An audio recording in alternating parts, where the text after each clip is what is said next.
আসসালামু আলাইকুম, সবাই কেমন আছেন? কথাই আছে, মেয়ে মানুষের অর্ধেক জীবন কেটে যায় রান্নাঘরে রান্না করতে করতে। কি বলেন আপুরা, ঠিক বলেছি না? এই তো এর আগের দিন রাতে প্রচণ্ড বৃষ্টি হয়েছে, তাই ঘুম থেকে উঠে ভাবলাম দেখি ছাদে গিয়ে কি অবস্থা। দেখলাম মাশাআল্লাহ আগের থেকে গাছগুলো অনেক বেশি সুন্দর হয়েছে। তারপর চলে আসলাম নিচে, এসে সকালের যে কাজগুলো ছিল ওগুলো সব সেরে চলে গেলাম রান্নাঘরে সকালের নাস্তা বানানোর জন্য। আজকে সকালের নাস্তা সবাই রুটি আর ভাজি আর চা খাবো। এই তো কথা বলতে বলতে দেখেন ভাজিটা হয়ে গিয়েছে, আমি রুটিও বানিয়ে নিয়েছি। আসলে মেয়েদের জীবনটাই এরকম, যত ঝড় বৃষ্টি হোক রান্না তো করতেই হবে। এই তো সবাই নাস্তা খেয়ে তারপর চা খেয়ে নিলাম, দেখলাম প্রচণ্ড মেঘ, তারপরে বৃষ্টিও নামছে। তারপর সবাই মিলে সিদ্ধান্ত নিলাম আজকে দুপুরে খিচুড়ি খাবো। এই যে দেশ থেকে মুগ ডাল এনেছিল, এগুলোকে এখন আমি একটু ভেজে তারপর এগুলো খোসা ছাড়িয়ে নিব। এই মুগ ডালটা দিয়ে খিচুড়ি খেতে কিন্তু খুবই মজা লাগে।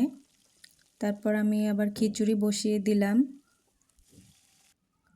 তো প্রথমে পেঁয়াজটাকে একটু ভেজে তারপর এর মধ্যে সব মশলা, আদা বাটা, রসুন বাটা, ধনিয়ার গুঁড়া, হলুদের গুঁড়া, তারপর ফ্রোজেন করা টমেটো দিয়ে দিলাম, কাঁচামরিচ দিয়ে এখন চাল ডালগুলো ভালোভাবে কষিয়ে নিব। আসলে আমাদের বাসায় সবাই ভাতের চাল দিয়ে খিচুড়িটা খেতে অনেক পছন্দ করে। এরপর দিয়ে দিলাম আলু। আলু তো আমাদের বাসায় সবার অনেক পছন্দ, আমারও অনেক পছন্দ আলু। এই তো তারপর মুরগিটাও রান্না করে নিলাম। তারপর খেয়ে দিয়ে সবাই একটু রেস্ট নিলাম। তারপর আবার বিকালে চলে গেলাম ছাদে। দেখেন আজকের আবহাওয়াটা কতটা সুন্দর। আসলে বৃষ্টি আসার আগ মুহূর্তটাই বেশি সুন্দর। কি সুন্দর ঠান্ডা বাতাস, খুবই ভালো লাগতেছিল ছাদে।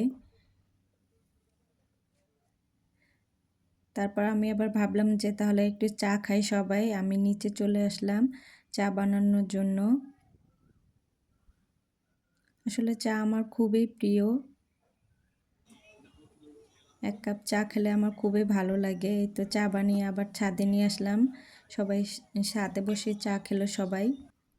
তারপরে দেখেন একটা পাখি, এই পাখিটাকে আপনাদের ভাইয়া এর আগের দিন রাতের বেলা রাস্তায় পেয়েছিল, তারপর নিয়ে আসলো। ওই দিন আর ওকে আমরা ছাড়ি নাই, পরের দিন বিকালবেলা ওকে ছাদে নিয়ে গিয়ে ছেড়ে দিলাম। দেখুন কি সুন্দর উড়ে যাচ্ছে।